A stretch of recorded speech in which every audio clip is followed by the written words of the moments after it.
وقتی بهار اومد گلبان بهار اومد که گل رخسار تو میدان. آقا ایول در پنجهتون طلا روح مرحوم ما رو شاد کردیم.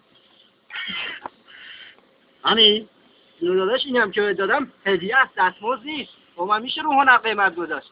بریم دنبال هنرت. خدا بیامرزه.